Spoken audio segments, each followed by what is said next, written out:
refuse to lose. I'm built to win. Apply myself, I filled it in. No time for the doubt, they counted me out, I'm getting it in. Yeah, no time for refuse to lose. I'm built to win. Apply myself, I filled it in. No time for the doubt, they counted me out, I'm getting it in. Yeah, no time for no loss, I'm paying the cost, I'm in it to win. Yeah, refuse. Mine, it can't be diffused. If you ain't thinking the same, then we playing by different rules. You can't see the vision, we living at different views. Until we complete the mission, keep getting up, never snooze. I walked a mile in my shoes, had the mind of a fool, chasing diamonds and jewels. Trust me, I was confused. Started minding my business and used my mind as a tool. Ended up finding my purpose and found the time to get to it. They told me I couldn't do it, they told me I couldn't make it. They sold it, could never break it. That's sadly mistaken. I need a piece of the pie, I want it so bad I can taste it. They told me, like told me, keep on running, toes they gon' take them. Refuse to lose, built to win. Apply myself, I filled it in. No time for the doubt, they counted me out, I'm getting it in. Yeah, no time for no loss, I pay for the cost, I'm winning to win. Yeah, refuse to lose, I'm built to win.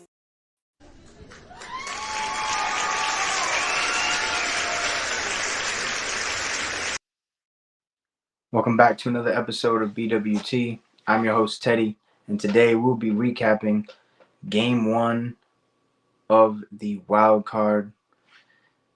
4 games. It was a great day. Postseason baseball is here. October baseball. We're ready for it. We got the 4 games that I'm going to be talking about are the Tigers and Astros, and then the Royals versus the Orioles, Mets versus Brewers, and the nightcap, who was the Padres and the Braves, just finished up. Well, before we get into that, I want to make sure that you guys are liking this video, sharing it with any baseball fans that you may know, because I will be keeping you guys updated throughout the entire playoffs. I'm hoping to go live every night after the games, just to keep everybody updated on what's going on, just in case you didn't get the chance to watch any of the games that day. Also, I want to make sure that you guys are showing the rest of the Refuse to Lose community some love, going to their channels and subscribing and liking their videos as well. We got CTC, Call Talking College, RBO, Real Ballers Only, with Vaughn. Got King's Talk with Joe Jordan, FFC, Fantasy Football with Coach Coombs, Dave's Doghouse, in the red corner with Ty, Ricky, and Tomo, Unfazed with Joe and AJ, and of course the main show, Refuse to Lose, with Joe, Tomo, and Dave. They go live every Monday, Tuesday, Thursday, Friday on the main show. Every other show goes live whenever they can. So make sure you guys are tuning into their channels and showing them some love on their recent videos, and also hitting that subscribe button so we can keep you guys plugged in on everything that's going on in the sports world. All right, so game 1 of the day. To start us off, we had the Tigers versus the Astros. It was Screwball versus Valdez. In the top of the second, Rogers gets the scoring started with an RBI single, and then Sweeney gets an RBI single to make it 2-0. And then Matt Vierling comes up and hits an RBI single to make it 3-0. Then in the bottom of the ninth, Astros were threatening. Diaz hits an RBI single, and then the game ended with Jason Hayward up with the bases loaded, and he hit a hard line drive to the first baseman, who ended up catching it, making the play, ending the game. Tigers take game 1 at a final score of 3-1. Tariq Screwball absolutely dominated this Astros lineup. The Astros lineup is a lineup that makes a lot of contact. They are hard to strike out, and Screwball had them off balance for the entire time that he was on the mound. He went 6 innings, giving up only 4 hits, no earned runs, 1 walk, 6 strikeouts. His ERA in the postseason is 0, and his record is 1-0. His postseason debut, this is exactly how you want to come out there. He goes in the post-game press conference and says he was a little nervous, right? To me, if you're an athlete and you don't get nervous in high pressure situations, then you don't care enough. So for him to come out and say that takes a lot. Because some people might say, "Oh, you're a professional athlete, like you're supposed to be used to that." No, dude, it's the playoffs. It's October, right? You're one of 12 teams that are going for that ultimate goal of being the last team standing, holding up that World Series trophy at the end of the day. So you gotta be nervous. Your postseason debut, especially after the season that he had, he doesn't want to go out there and just lay a goose egg out there, like Framber Valdez did. He goes 4 1/3, giving up 7 hits, 3 earned runs, 2 walks, 3 strikeouts. His ERA in the postseason is a 6.23, and he has a record of 0-1 this postseason. His fastball command was not there. He was leaving his pitches up in the zone. That's why the Tigers were able to get a lot of hits off of him. He has not had postseason success in his last 3 starts. He has a 9 ERA in his last 3 postseason starts. So I knew that he was going to have a rough time going up against this Tigers lineup, who is one of the hottest lineups in the game right now. They don't have a guy who hit for over 25 home runs. They don't have a guy who's hit more than 75 RBIs, but they do have guys that attack your fastball.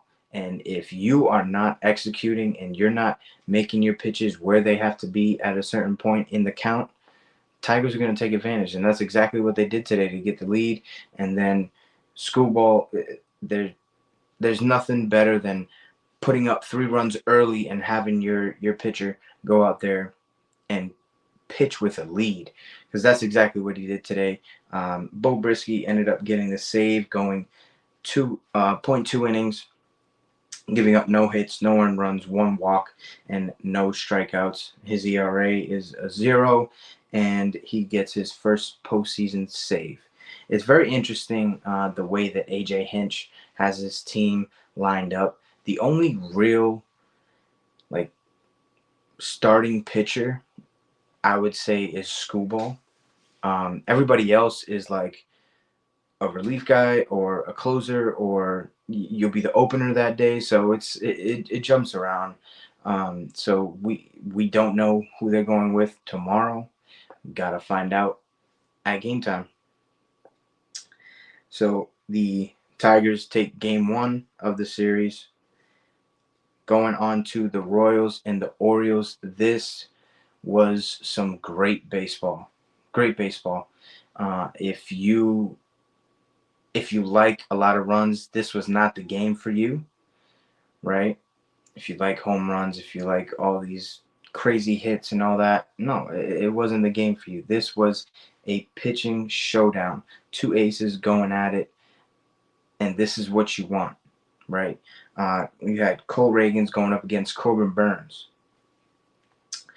Reagans goes 6 innings, giving up 4 hits, no earned runs, no walks, 8 strikeouts. His ERA in the postseason is a 0, and he gets his first win of the postseason. He had to come out after the 6th inning. He was dealing with some cramps, so it wasn't a pitch count thing or anything like that. He was only at 84 pitches, so I hope he can get healthy for the next time that he goes out there onto the mound. And then Corbin Burns goes 8 innings, giving up 5 hits, 1 earned run, 1 walk, 3 strikeouts. His ERA in the postseason is a 1.13, and he gets his first loss. And Zach Ursig comes in for the save, going an inning, giving up no hits, no earned runs, 1 walk, 2 strikeouts. His ERA on the postseason is a 0, and he gets his first save of the postseason. There was only 1 run in this game, and it came in the top of the 6th. Bobby Witt Jr. comes up big, just like he's been doing all year for the Royals, after Michael Garcia got on with a walk, the only walk that Coburn Burns let up. He stole second, and then Bobby Witt was able to drive him in with a single to give the Royals the lead, and the bullpen just took it from there, not giving anything up. The Orioles are struggling at the plate right now. They don't look like the Orioles that we were accustomed to seeing earlier in the year. They've been playing a little down, so they need to pick it up, because if they don't tomorrow, then they're done, right? And it will be the back-to-back year that this high-powered offense, who everyone says, oh, they're here, and they're gonna get swept in back-to-back seasons, right? Last year it was okay. Well, it wasn't okay, but there was a thing of, oh, these guys don't have any experience. These guys are young. You can't say that this year, right? This is the same team that they had last year. So we can't use that as an excuse, Baltimore. Go out there and do what you've been doing. It's just that simple. We go on to the National League wild card for the Mets and the Brewers. We had Luis Severino going up against Peralta. And the NL wildcard just had former Yankees just playing great. We'll get into that in a few. But Severino went 6 innings, giving up 8 hits, 3 earned runs, 2 walks, 3 strikeouts, 4.50 ERA in the postseason, and he gets his first win. Peralta goes 4 innings, giving up 2 hits, 3 earned runs, 1 walk, 5 strikeouts, and his ERA on the year is a 6.75. He ends up getting the no decision in this game. The losing pitcher was Payamps. He goes 0.2 of an inning, giving up 2 hits, 3 earned runs, 1 walk, 0 strikeouts. His ERA in the postseason is a 40.50, and he gets his first loss of the postseason. In the bottom of the first, Contreras comes up with an RBI single to get the scoring started, and then Hoskins gets hit by a pitch with the bases loaded to go up 2-0. And then in the top of the second, Jesse Winker hits a 2 RBI triple to tie the game up. And as he's running the bases, he's kind of talking trash to Willy Adames at shortstop. And then when the play ends at third base, him and Winker exchange a couple words, and Adames told him to meet him in the parking lot. Don't know if it happened, but it got to that level. So, I mean, Winker was probably excited, right? And he was probably saying some things that Adames didn't like, right? Because when you see the video, Adames just tells him like this, like, just shut your mouth, like. But Winker, he just came off a game-tying triple in the playoffs, right? He's gonna get excited. So you just got to get over yourself, Adames. Just play a little better, dude. And then Marte ends up hitting a sac fly to score Winker to go up 3-2. And then Jackson Chourio hits an RBI single to tie the game up at 3. And then Contreras hits a ground ball for an RBI to make it 4-3 in the bottom of the fourth. And then this is where the game went downhill for the Brewers, right? They pulled a Met. This is something that the Mets would do, but it didn't happen, right? Jackson Chourio makes a great play for the first out. Great play. Gets amped. He robs a potential double right before the warning track, jumps, knocks into the wall out there in left field. Very next batter hits a fly ball, well, line drive to him. He misplays it. It goes off of his glove, right? Uh, First comment of the night, Joe, shout out to Carl. Yeah, yep. Carl's definitely excited, man. Carl's definitely excited and sitting in the driver's seat right now. Jackson Churio, he misplayed a ball, and it should have been the second out of the inning. And then with 2 outs, Jose Iglesias comes up with an RBI single, which was a ground ball to the first baseman. Payamps didn't get there in time. He didn't get to the base in time. Jose Iglesias beats him out, diving to get to first base. Ties up the game at 4. Mark Vientos comes up, hits a 2 RBI single to go up 6-4, and then JD Martinez, who their manager said that that he was hype about the way that he said in the press conference in the beginning of the season when he first got signed that he was addicted to the playoffs, right? And almost everybody clowned him for it, including myself, because I mean you're playing for the Mets. You're not going to the playoffs, but they proved us wrong. So gotta tip your cap, whatever. 2 RBI single to go up 8-4, which ended up being the final score and the leg that ruined my parlay. Everybody else won. I didn't think that the Mets were going to be able to play a doubleheader yesterday, fly into Milwaukee, and come up with a win. But they did, thanks to the defensive mishaps by the Brewers. They go up 1-0 in that series. And then the last game of the night, Padres versus the Braves. We had Michael King going up against Smith Shawver. Michael King, extremely dominant. 7 innings, 5 hits, no earned runs, no walks, 12 strikeouts. ERA on the postseason is a 0, gets his first win. And Smith Shawver goes an inning and a third, giving up 4 hits, 3 earned runs, no walks, 1 strikeout. His ERA in the postseason is a 20.25, and he gets the first loss of the postseason.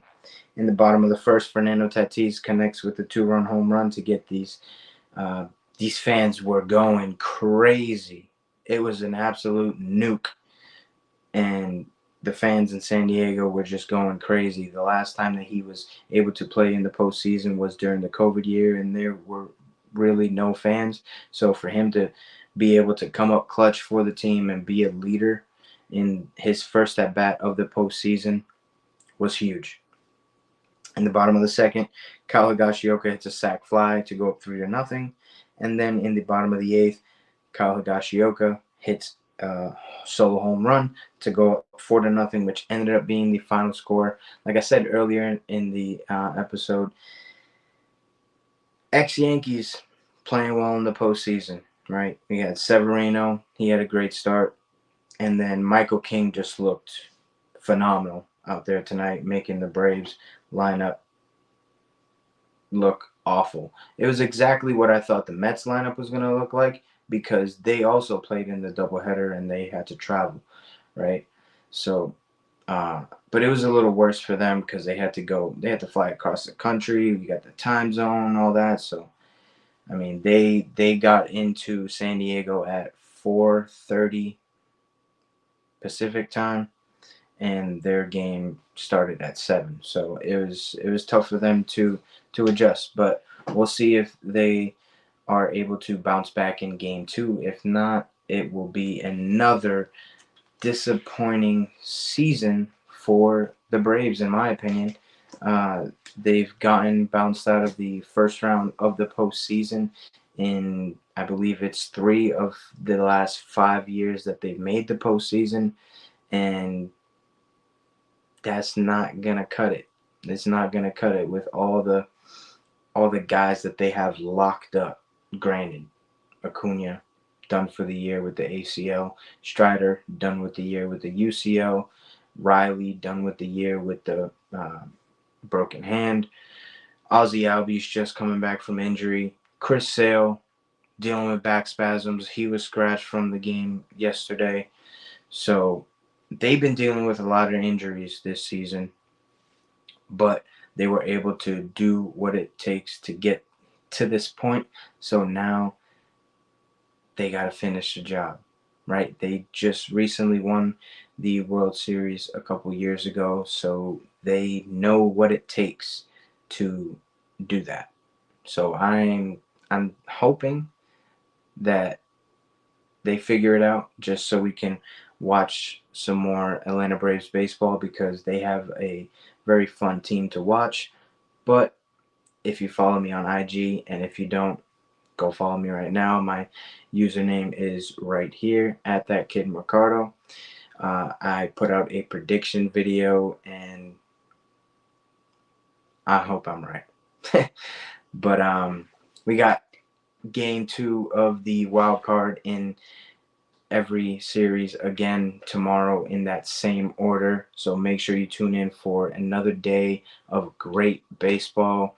I will probably be back tomorrow night to recap the game 2. So hope to see you guys there. Thanks for tuning in. Hope you guys enjoyed it, and have a great night. Peace.